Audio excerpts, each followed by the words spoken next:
see is the nominal value, right? I like to think of it as with Bitcoin, your nominal value is going to decrease over time, but your buying power will increase, right? So if you have, let's say, for example, over 10 years, you hold one Bitcoin, you spend half a Bitcoin during that time, you'll probably end up with more buying power at the end of that 10-year period than you started with, even though you spent half of your Bitcoin, right?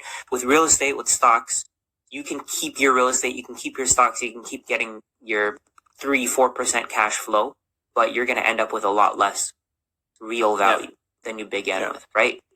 The real value is what you're referring to when you say M2 money supply.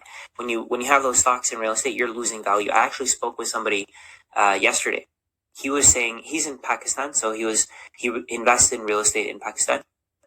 He was saying how the value of his house dropped 30% in terms of US dollars, even though it went up in nominal figures, right? It went up from 5 million to something like 13 million or 11 million. But for him to break even, it would have had to go to 13 or 14 million. So he lost value. His nominal value went up, the price that he could sell it for. But what's the value of that, the nominal currency when you can't spend it on anything? You can't buy anything with it. You have a voice, right? With the internet, more people are seeing that, okay, other people are in the same situation as me.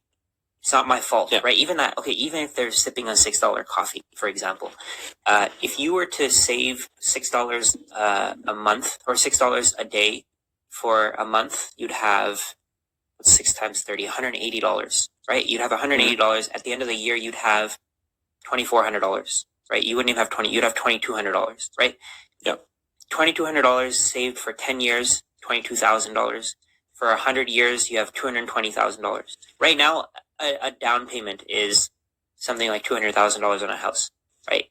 It's going to take you 100 years. If you give up your coffee, it's going to take you 100 years to save for that down payment, right?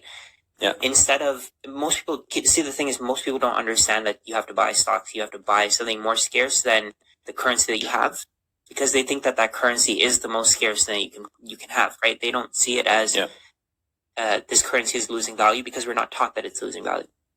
Right. Once they get to that realization, a lot of these people are very smart, right? They just haven't been taught the right things.